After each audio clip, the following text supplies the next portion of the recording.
Halo, salam jumpa kembali dengan si Parkin atau dengan Minto Bedot di channel catatan harian pasien Parkinson.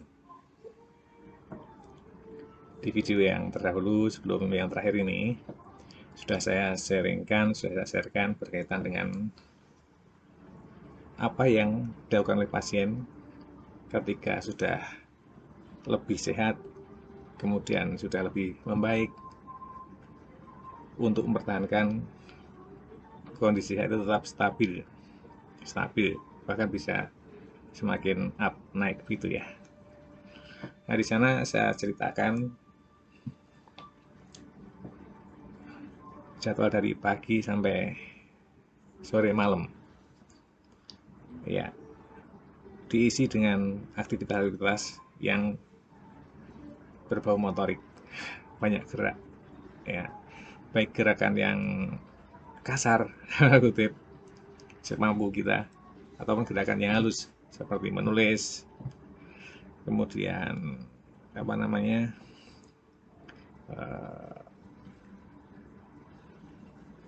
membaca, membaca gerakan halus juga ya. Dan yang jelas menyelaraskan antara apa yang ada dalam musik kita dengan lingkungan sekitar kita, di mana hendaknya kita tidak melandasinya dengan emosi, dengan kemarahan, dengan kebencian, tetapi kita mencoba untuk bersinergi sehingga tercipta hubungan yang harmonis antara kita dengan kondisi badan kita, antara kita dengan lingkungan sekitar kita. Baik lingkungan hidupnya, benda-benda hidup, manusia dan termasuk hewan-hewan dan sebagainya di lingkungan sekitar kita, maupun melihara benda-benda yang ada di sekitar kita supaya tidak rusak. Nah, yang bisa kita upayakan ya seperti itu, mensinkronkan, kemudian menyelaraskan sehingga hubungan vertikal dan horizontal itu tetap sinergi, tetap harmonis. Baiklah, mudah-mudahan sahabat-sahabatku saat ini dalam kondisi yang sehat, jasmani dan rohani, tidak sedang dalam keadaan kalut atau sedih, ya, tapi sehat, senantiasa berkelimpahan rahmat dari Tuhan dan dilindungi. Juga harapannya semangat. Orang kalau sehat itu biasanya juga semangat, dan orang yang semangat biasanya juga sehat. Ungkapan yang dibolak-balik, tapi ya upaya untuk mensinergikan antara kondisi badan kita dengan lingkungan sekitar kita, termasuk dengan yang ada di atas sana, yaitu Tuhan. Dengan demikian kita masih bisa tersenyum, masih bisa bahagia, walaupun kondisi kita mungkin sedang tidak enak hati. Tapi kita harus bisa membungkusnya dengan ekspresi yang ceria, ada senyum. Kalau saya memang ekspresinya nggak bisa lagi karena otot-otot dan saraf-saraf di sekitar wajah, kepala, dan leher itu kaku semua, sehingga ekspresinya itu kalau orang bilang jelei gitu ya. Jelei, nggak bisa tersenyum. Kalau tersenyum itu wagu bentuknya, tertawa juga demikian, kaku. Ya, kalau berbicara kurang jelas. Nah, ini tanda-tanda atau ciri-ciri pasien Parkinson yang tremor yang menyerang. Baiklah sahabat-sahabatku, kita hidup di dunia ini hanya sawang sinawang, kata orang saya begitu, sebatas mata memandang. Mungkin sahabat-sahabatku melihat saya dalam kondisi yang wah, sudah tersenyum, sudah sehat, sudah bahagia. Ya, dari luaran bisa tampak seperti itu, tapi di dalamnya yang tahu adalah diri sendiri dan Tuhan di sana. Biasanya kita bisa mengemasnya, membungkusnya, melapisinya dengan ya bungkus senyuman, ekspresi yang gembira, ekspresi yang tidak sedih, dan ekspresi-ekspresi yang apa ya, jika dilihat orang itu tidak dingin, ya, tidak dingin. Nah, sebatas mata mandang atau wang sinawang. Itu kalau orang Jawa bilang seperti itu. Baiklah, saya akan sharing tentang pengalaman berobat, di mana 3 bulan berturut-turut ketika saya kontrol ke rumah sakit Medika, itu ada pertanyaan yang sama dari orang yang berbeda. Tapi silogisme itu salah, silogisme yang dipakai salah. Jadi menyebabkan saya sendiri menjadi, benarkah seperti itu? Dan tertawa dalam hati. Ya, itu terjadi sudah lama sekali ya, sekitar 2 tahun yang lalu. Awal saya mulai periksa rutin tiap bulan dengan sandangan pasien Parkinson. Ya, ketika datang kemudian sampai di meja registrasi, saya keluarkan berkas-berkas termasuk KTP, kemudian surat rujukan, kemudian ada KK, ada lagi apa namanya, nomor BPJS. Nah, itu saya sertakan semua. Lancar, nggak masalah. Urusan BPJS lancar. Puji Tuhan, dari awal belum menggunakan untuk berobat, masih, ya karena masih saya dahulu ya, tidak melalui BPJS tapi menggunakan askesnya kantor, di tanggung kantor, beralih ke BPJS. Nah, dan sendirinya belum pernah saya gunakan. Nah, jadi puji Tuhan, selama sakit Parkinson ini BPJS saya lancar untuk digunakan berobat dan periksa. Ya, tadi sampai ke administrasi sudah selesai dan diberikan nomor, saya itu nomor 3 adalah nomor 3 jam 5 sore, jam 5 sore, Dokter Patricia. Baik, terima kasih suster. Silakan Bapak menuju ke poliklinik, Polisaraf. Ya, Polisaraf. Di sana belum banyak orang karena tampaknya ketika periksa hari Selasa, nah hari Selasa itu saya masih ingat, itu nggak begitu banyak. Tapi kalau Senin, Rabu, bahkan Sabtunya itu biasanya penuh. Dan karena fasenya sudah fase yang kedua, itu sudah mengarah pada penanganan dokter spesialis, maka juga pasiennya juga tidak terlalu banyak sebenarnya. Karena banyak di fase 1 dokter umum, seperti itu. Kemudian saya menunggu di bangku-bangku yang ada di pinggir mepet tembok itu ya, dekat ruangan dokter yang mau praktek. Dokter Patricia menggunakan ruangan nomor 10. Nah, saya di situ. Ya, seperti masih orang sehat saja duduknya. Karena orang memandang katanya masih sehat. Nah, datanglah seorang bapak setengah umur juga, yang memeriksa dokter Patricia juga. Tapi saya nggak tahu penyakitnya apa. Saya berpikir juga pasti bapak ini juga akan periksa seputar sakit masalah persarafan. Nah, itu kan. Dia menegur dulu, selamat sore Pak, selamat sore, dengan senyum lah. Bapak sakit apa? Ini sama dokter yang dulunya dikatakan didiagnosa stroke ringan, alhasil setelah MRI saya dikatakan kena Parkinson. Loh, Bapak masih kerja itu kok sakit? Ya, orang melihat kalau saya duduk, saya berbicara begini, orang mengatakan saya itu sehat Pak. Tapi ketika saya jalan, berdiri dan jalan, orang tahu bahwa orang ini adalah orang yang sakit. Jalannya menunduk, langkahnya kecil-kecil, ya. Kemudian tangan dan kakinya bergetar. Saya kena Parkinson Pak. Oh, Parkinson. Aduh, sebentar, Parkinson. Ya, Parkinson ini yang bergetar ini Parkinson Pak. Aduh, saya punya pengalaman terkait dengan pengobatan Parkinson. Kebetulan adalah adik ipar saya. Adik iparnya itu kena Parkinson. Adik iparnya seorang wanita, gitu katanya. Oh, berarti Bapak sudah tahu bagaimana penanganannya juga dong. Ya sih, banyak sudah tahu. Sudah tahu karena yang di keluarga saya yang kena Parkinson adalah adik saya, adik saya persis. itu wanita, cewek, sudah punya suami. Nah, oh begitu ya Pak ya. Iya. Tapi saya melihat Bapak kok sepertinya tidak Parkinson sih. Bapak tidak percaya ya. Saya kena Parkinson Pak. Kalau tidak kena Parkinson saya tidak datang ke sini berobat ke dokter Ali Saraf gitu ya. Iya, semoga nanti tertangani Pak. Baik, terima kasih Pak. Terus sama-sama diam hanya mainan HP. Sesekali menengok dan melihat jam. Wah, belum jam 5. Nah, kemudian nengok lagi, oh, sudah jam 5. Pak, kenapa Pak? Saya nomor 3 Pak. Dan pasiennya juga nggak banyak kelihatannya gitu ya. Biasanya nomor pasien BPJS itu di nomor 2 kan. Kalau ada yang pasien dengan biaya pribadi itu didulukan. Kodenya juga beda.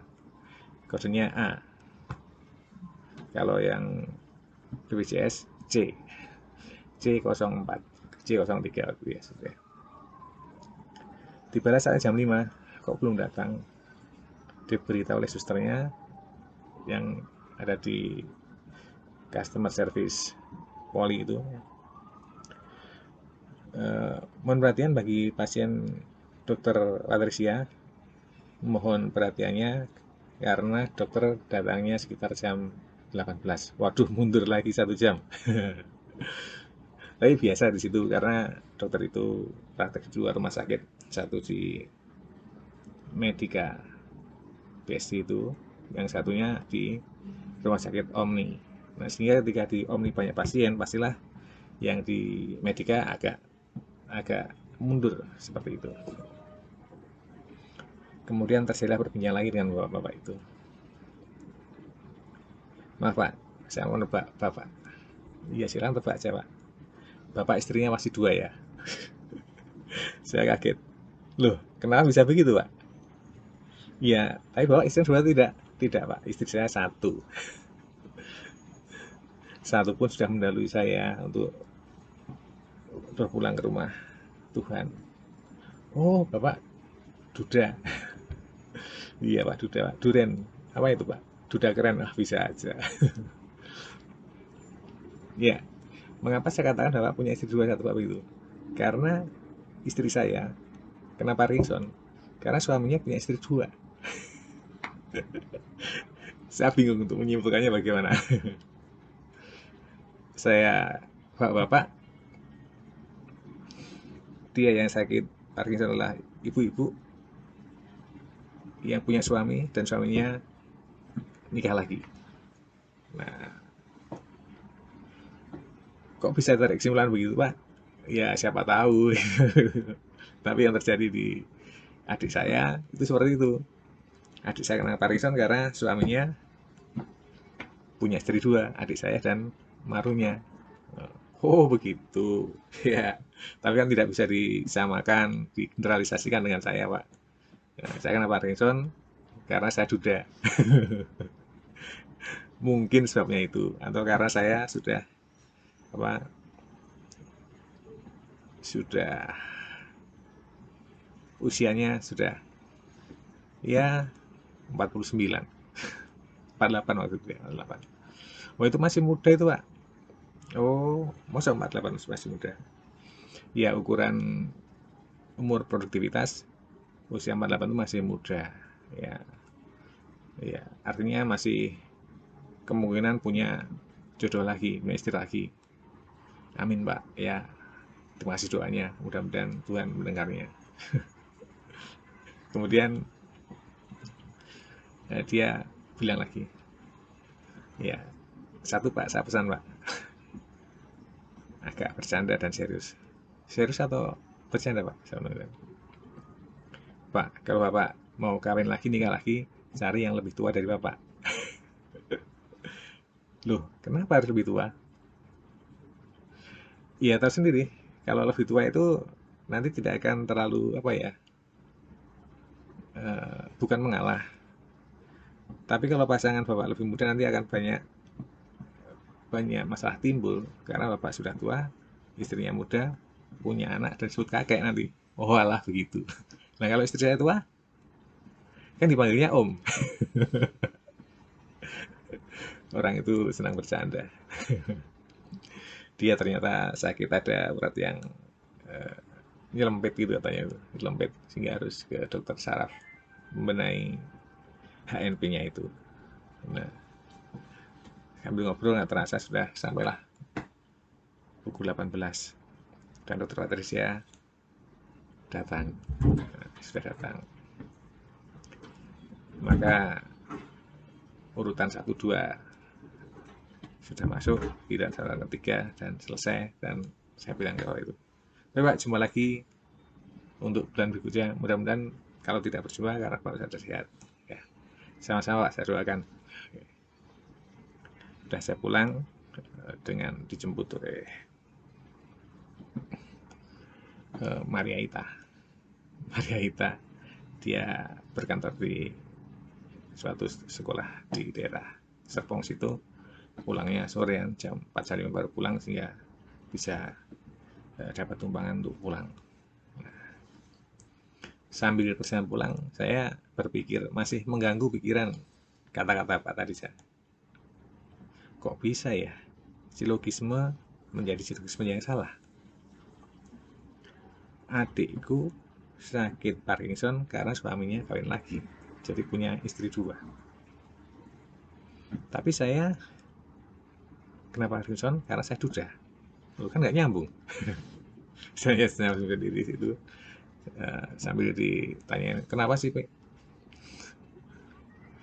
Ya, ada cerita yang cerita yang lucu. Lucunya itu karena silogisme yang tidak nyambung. Udah lupakan aja. Udah pulang sampai di rumah. Hari demi hari berjalan biasa, tidak masalah rutinitas. Saya masih ngantor waktu itu, ngantor di TDC ya, 35 dari rumah dia, dan masih naik motor, masih bisa. Kemudian tiba saatnya bulan berikutnya harus kontrol juga karena obatnya sudah habis untuk 1 bulan. Kebetulan bulan kedua itu saya direkomendasikan untuk fisioterapi. Ya, fisioterapi orang saya Parkinson itu ya disinari dengan infrared, bagian-bagian yang tremor itu kaki dan tangan.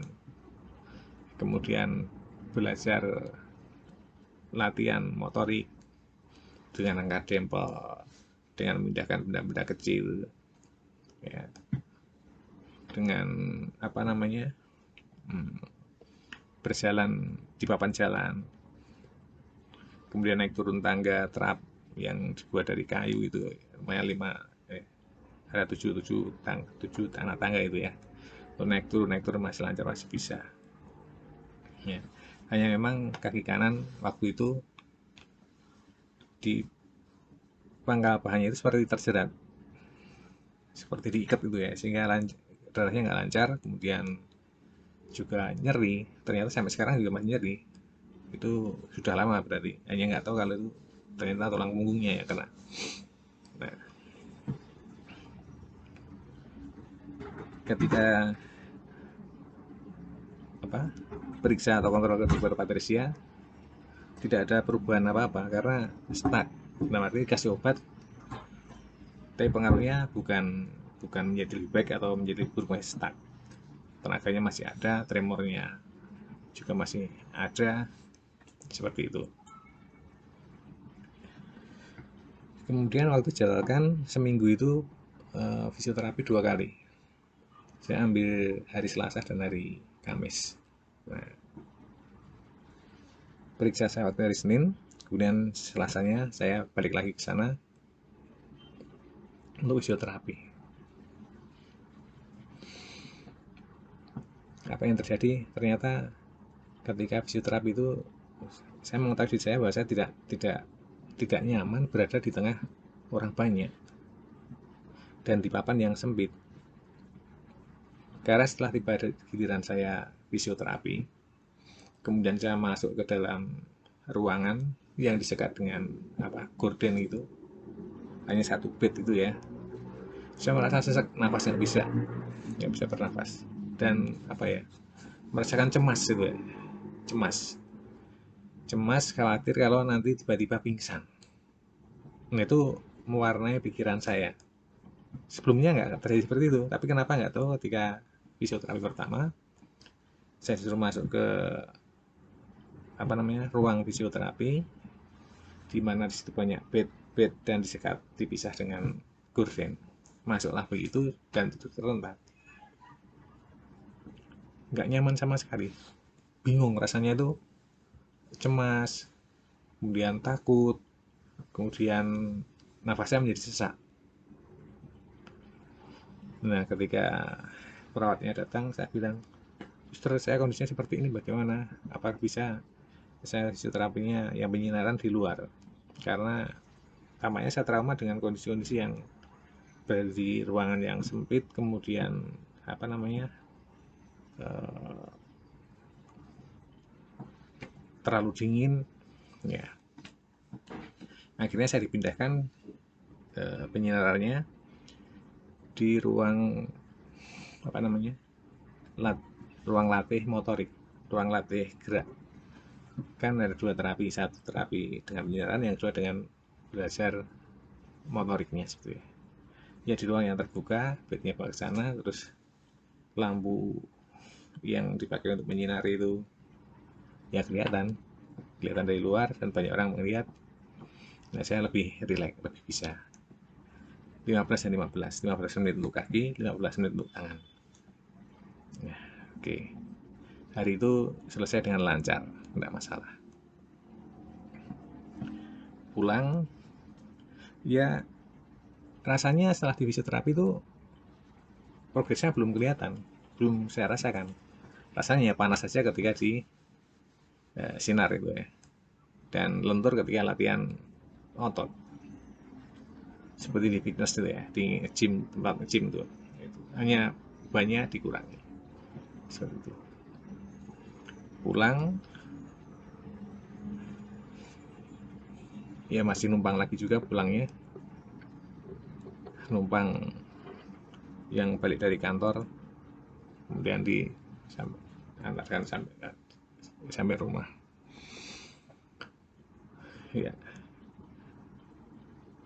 Hari Selasa, hari Rabu nggak masalah, masih berjalan normal, nggak masalah, dalam arti ya masih bisa berjalan, masih bisa aktivitas ya, seperti itu. Tapi memang ketika memasukkan anak kunci ke lubangnya itu memang susah, nggak bisa masuk-masuk, apalagi ketika membuka gerbang gemboknya itu ya, tangan harus masuk ke dalam pagar, kemudian memasukkan ke lubang gembok, itu juga kesulitan ya. Ternyata mulai saat itu saya mengetahui bahwa diri saya, oh banyak hal yang memang saya lakukan dan tidak bisa, kalau bisa pun lama. Nah seperti itu. Hari Kamis tiba saatnya juga fisioterapi yang kedua. Semua berjalan lancar seperti biasanya. Saya panggil pesan GrabCar, taksi online ya, taksi online. Jaraknya sekitar 15 kilo dari rumah saya itu. Karena rumah saya rujukan ya, mau nggak mau saya harus ke sana kan, supaya bisa di-cover biayanya. Prosesnya sama, sampai di tempat registrasi, kemudian diminta untuk antri di depan loket fisioterapi ya, di lantai 2. Nah, saat itu dapat nomor besar, nomor 24. Masih lama sekali. Tapi karena kebaikan hati dari suster perawat yang berjaga saat itu, tampaknya bisa dipercepat. Saya bisa lebih awal, karena beberapa orang ternyata ada yang tidak datang, ada yang memang sengaja mundur, mengcancel jadwal fisioterapinya, diganti hari yang lain gitu ya. Ya. Ketika masuk ke ruangan penyinaran, saya disuruh masuk ke bangsal yang dibatasi dengan sekat-sekat gorden itu. Saya bilang ke susternya, sus saya nggak bisa di situ, saya maunya di luar saja. Oh ya, nggak apa Pak, saya siapkan bed dan juga lampu penyinarannya di luar. Ya, jadi nanti begitu selesai penyinaran Bapak langsung bisa latihan di ruang yang sama untuk latihan motorik. Ya, proses berjalan lancar, nggak masalah. Tapi ketika di ruangan latih motorik, senso motorik itu, tiba-tiba ada ibu-ibu ya Surabaya itu teriak-teriak dan apa namanya, bercanda dengan temannya dan masuk ke ruangan itu. Saya menjadi panik, rasanya nggak nyaman sama sekali, bising, rame.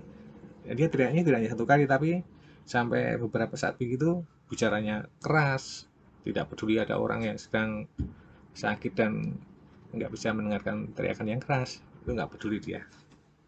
Kemudian saya bilang ke suster perawatnya, sus, saya kok menjadi panik ya kondisi sekarang ini, mendengar ibu-ibu yang teriak-teriak dan bercanda seperti itu, kenapa ya? Nah, perawatnya bisa memahami, oh ternyata tidak hanya saya yang mengalami itu, pasien yang sebelumnya juga ada yang mengalami seperti itu. Oke, baik Pak. Nanti berikutnya saya akan coba untuk membatasi yang belum dapat giliran ya di luar saja, tidak boleh masuk di area sini. Oh, terima kasih suster. Berjalan biasa, dapat pengalaman beberapa dari bulan pertama periksa ke dokter sampai dengan bulan kedua periksa ke dokter dan fisioterapi. Ya. Kemudian di minggu keduanya, hari Selasa juga, kan paketnya seminggu 2 kali. Itu dilakukan 3 minggu, 2, 2, dan 1. Nah, bulan kedua tidak masalah, berjalan lancar. Kemudian masuklah bulan ketiga, yang harus kontrol ke dokter ahli fisioterapi. Bukan di fisioterapi, tapi konsultasi dengan dokternya. Ya, waktu itu saya dapat giliran sekitar nomor 10, saya salah, 10. Nomor 10. Pasiennya banyak sekali. Sekali masuk itu bisa 2-3 orang ke ruangan itu, dan ternyata di ruangan dokter itu ada bed-bed dan sekat gorden itu, yang disitu juga fisioterapi langsung oleh dokternya. Nah, tapi saya kalau fisioterapi tidak di situ, tadi di ruangan yang berbeda dan lantai yang berbeda. Oke.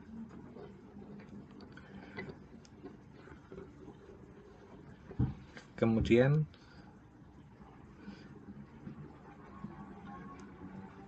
setelah selesai, ya saya melihat ditulis progresnya oleh dokter itu, ya dokter mengatakan ya tidak hanya satu paket Pak, ini harus terus, dan di rumah juga harus dilatih.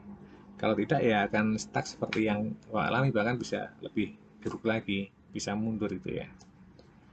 Nah, artinya saya harus ambil paket yang kedua. Untungnya tidak bayar, bayar ding, bayar tapi tercover oleh BPJS.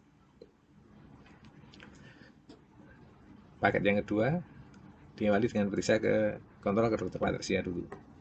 Nah,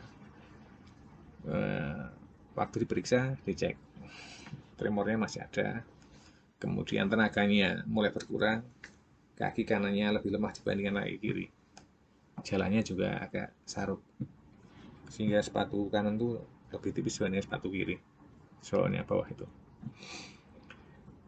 Ya, baik Pak, kembali lagi ke saya sebulan berikutnya, dan ini masih saya rekomendasikan untuk fisioterapi lagi. Kemudian sekaligus saya pesan ke klinik fisioterapi, saya ambil jadwal Selasa dan Kamis lagi. Nah, ketika antri di klinik fisioterapi, saya menunggu dan sambil nonton TV karena nggak ada teman, hanya sendiri. Ya, nonton TV pun juga sambilan saja, sambil main HP, pegang HP, gitu kan. Kemudian datanglah ibu-ibu yang setengah bayar juga. Bapak mau fisioterapi? Iya Bu, masih antri itu daftarkannya. Saya sebenarnya sudah ada jadwal Selasa dan Kamis, tapi harus diperbarui. Loh Bapak emang sakit apa? Kelihatannya seger dan sehat begitu sakit. Orang kedua yang mengatakan dan ketua rumah sakit bahwa saya sehat. Alhamdulillah, situ kan Bu, saya sehat. Berkah doa Ibu. Tapi saya kena Parkinson Bu. Saya kalau duduk begini itu seperti orang sehat, bicara lancar. Tapi kalau jalan baru ketahuan bahwa saya kena Parkinson. Oh begitu. Bu saya tebak ya Pak ya. Bapak istrinya masih dua. Loh, kok bisa begitu Bu? Ya, saya punya adik juga. Adiknya laki-laki. Adiknya laki-laki, dia kena Parkinson juga. Tangannya bergetar, nggak bisa berhenti. Nah, kemudian ibu kok bisa menyimpulkan bahwa saya punya istri dua. Padahal saya satu pun sudah tidak punya. Karena istri saya sudah meninggal. Saya ditinggal pulang ke Ramatullah oleh istri saya. Jadi saya sekarang duda. Kok malah kalau ibu tebak punya istri dua? Nah, ceritanya gini, Om. Dari Pak ganti Om. Lebih muda saya. Gini Om. Nah, adik saya itu cowok. Dia punya istri pertama. Nah, kemudian suatu ketika dia nikah lagi, punya istri kedua. Nah, kemudian dalam dalam mana namanya? Dalam jangka 1 tahun berikutnya, tiba-tiba adik saya itu kena stroke dan kena Parkinson akhirnya. Oh, begitu. Saya diam dan mencoba untuk mengaitkan antara pertanyaan ibu ini tadi dengan pertanyaan bapak 2 bulan yang lalu. Nah, saya berpikir ini adalah sebuah silogisme yang salah juga. Adiknya cowok punya istri dua, kemudian kena stroke dan kena Parkinson. Pemicunya apa? Ya karena istrinya dua. Nah, dari situ digitalisasikan, orang sakit Parkinson pasti disebabkan oleh tekanan, stressing. Salah satu apa faktor penyebabnya adalah istrinya dua. Itu ya Bu, tapi nggak bisa digitalisasikan loh. Wong saya tidak punya istri pun juga kena Parkinson kok, gitu ya. Oke, waktu berlalu, kemudian saya dapat giliran untuk pesan jadwal 1 paket 5 kali pertemuan, berarti kan 3 minggu ya, seminggu 2 kali dan satu lagi seperti itu. Kemudian di bulan yang apa namanya berikutnya, 1 bulan berikutnya, kembali saya kontrol ke dokter Patricia, dan seperti yang dia katakan pada bulan yang sebelumnya dan juga oleh dokter ahli fisioterapi itu, ya seperti bulan berikutnya, Bapak harus banyak latihan di rumah, kalau tidak nggak akan berkembang, tidak akan menjadi lebih baik. Di sini kan kami hanya memicu, kemudian menunjukkan cara-cara seorang Parkinson agar bisa beraktivitas di rumah dengan aman dan bisa dilakukan. Oh, saya ambil kesimpulan berarti memang harus aktif sendiri di rumah tanpa harus disuruh. Iya, oke. Nasihat dokter saya turuti. Di rumah saya juga angkat dumbbell 4 kiloan masih kuat. Ya. Kemudian pakai ring karet itu untuk melatih otot lengan dan tangan. Kemudian bola-bola bergerigi juga untuk memicu merangsang saraf-saraf juga seperti itu. Oke. Nah, kemudian timbul kesimpulan saya, berarti sebenarnya tidak perlu harus fisioterapi ke rumah sakit, asalkan kita di rumah harus rajin melakukan dan tidak mager, tidak malas gerak. Nah, akhirnya saya putuskan setelah 2 kali 5 pertemuan itu, saya tidak fisioterapi lagi. Dan ternyata memang benar, tergantung dari diri sendiri. Ketika saya di rumah malas, mager, malas gerak, kemudian hanya tiduran saja, alhasil menjadi kaku. Untuk bergerak susah, baru minum obat. Beda jika pagi saya awali dengan stretching, kemudian sore sebelum mandi saya akhiri dengan stretching juga. Itu 1 hari itu rasanya enak, lentur, dan kekakuan itu terminimalisasi. Ya, seperti itu. Jadi untuk aktivitas bisa lancar. Nah, muncullah di dalam diri saya memang tiap hari harus sisihkan waktu setengah jam pagi hari, setengah jam sore hari untuk stretching. Nah, itu saya lakukan. Kemudian tiba saatnya lagi kontrol ke dokter Patricia. Seperti biasa, harusnya jam 5 sudah mulai periksa, praktek. Tetapi hari itu juga mundur lagi, bahkan sampai setengah 7 baru datang. Nah, saya asik ngobrol juga dengan seorang bapak. Bapak ini lebih tua lagi, sudah tua sekitar 70 tahun usianya. 70 tahun. Tapi saya lihat tampaknya pernah kena stroke gitu ya, dan kambuh gitu ya.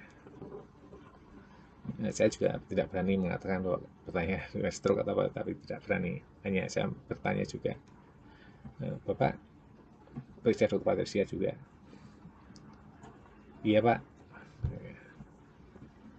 Saya ada nomor urutan segini. Oh iya, oh itu lebih dulu dibandingkan saya nanti Pak. Nah, kemudian ngobrol, dia cerita tentang stroke-nya, dan saat ini adalah serangan yang kedua. Pernah jatuh dan lebih parah. Tapi puji Tuhan, alhamdulillah, dia bilang begitu, sudah mendingan setelah beberapa kali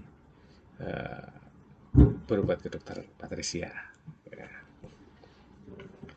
Terus ganti dia bertanya ke saya, nah kalau Bapak masih muda begitu, sakit apa kok ke dokter saraf? Kelihatannya sehat, kelihatannya badannya bagus gitu ya. Tidak gemuk tapi suspek gitu ya.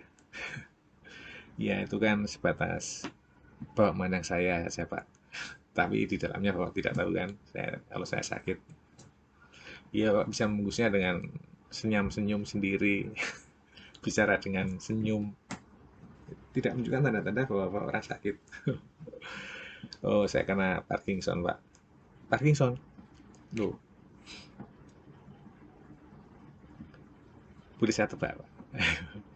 Dalam hati saya hanya berpikir pasti akan ditebak bahwa saya punya istri 2. Bener, dia mengatakan saya itu punya sepupu. Nah, sepupu bukan adik, sepupu ya. Cowok juga. Dia kena Parkinson juga. Istrinya dia 2.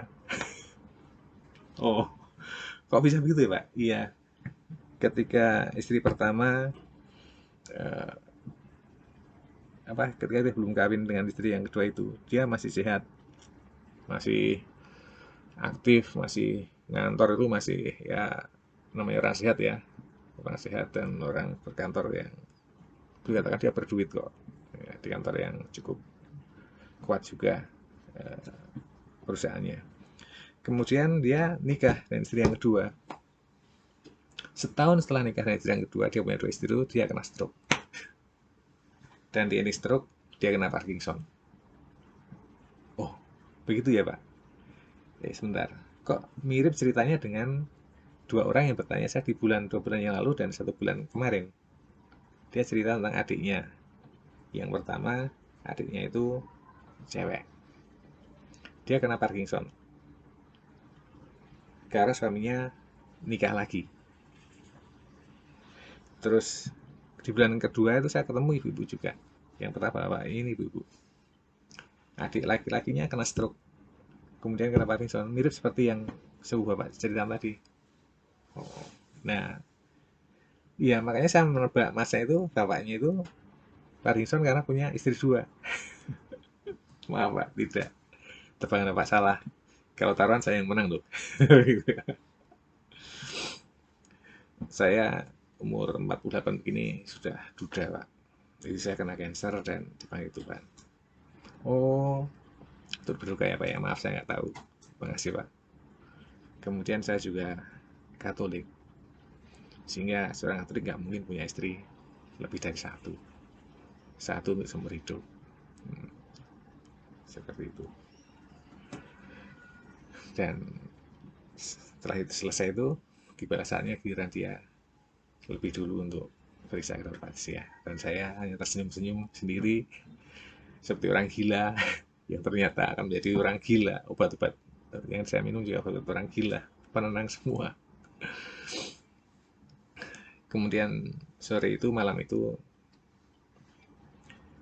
apa namanya, setelah periksa ya dengan kondisi yang masih tetap seperti bulan sebelumnya, nggak ada progres membaik atau lebih memburuk, tidak ada, maka obatnya juga masih sama untuk sebulan seperti bulan yang lalu. Yang pertama memperkenalkan Heximer dan Cifrol saya itu adalah dokter anestesia, dan bulan itu cocok. Sehari cukup satu pagi, kemudian Cifrolnya untuk sorenya. Kadang saya ubah, saya minum pagi semua ketika di pagi sampai siang sore itu perlu aktivitas yang ekstra, ya seperti itu. Nah sehingga sampai sekarang Heximer dan Cifrol itu memang apa ya, bagi saya obat yang sudah dianjurkan dokter dan cocok, karena ketika kemarin di kantin Magdopat tidak cocok dan saya mengalami uh, kondisi yang buruk, tidak bisa jalan gitu ya. Nah, oke, kesimpulan tadi adalah dari 3 orang yang menebak saya itu tadi semuanya salah, karena silogisme mengeneralisasikan dengan kesimpulan yang salah juga. Tetapi setelah 3 orang itu menebak saya dan salah, saya telah berpikir,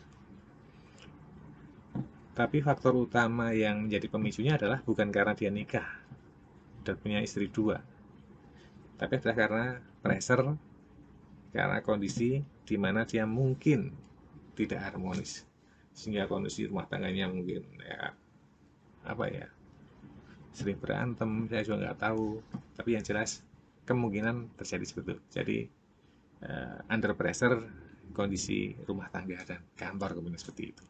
Nah, seperti saya punya pengalaman yang ditularkan oleh orang-orang lain itu penyebab dari Parkinson. Karena pressure, baik pressure hidup di keluarga atau pressure pekerjaan di kantor ataupun ini pressure di jalan ketika kemacetan yang begitu luar biasa di Jakarta itu. Ya baiklah sobat-sobat, sahabat-sahabatku, demikian ini sekedar ngobrol, tapi ada manfaatnya juga, saya bisa cerita daripada hanya saya simpan dalam memori saya, jendel di situ tidak saya keluarkan, nggak ada gunanya, menjadi penyakit kan. Ya, ya begitulah, sambil mengudari menata file-file yang ada dalam pikiran saya. Di video berikutnya juga akan saya ceritakan terkait dengan pengalaman yang saya alami selama menderita Parkinson itu. Baik, sampai di sini dulu. Saya minta tolong jangan lupa sahabat-sahabat tetap klik tombol like, kemudian berikan komentar, dan juga jangan lupa subscribe. Ya, sampai jumpa di video berikutnya.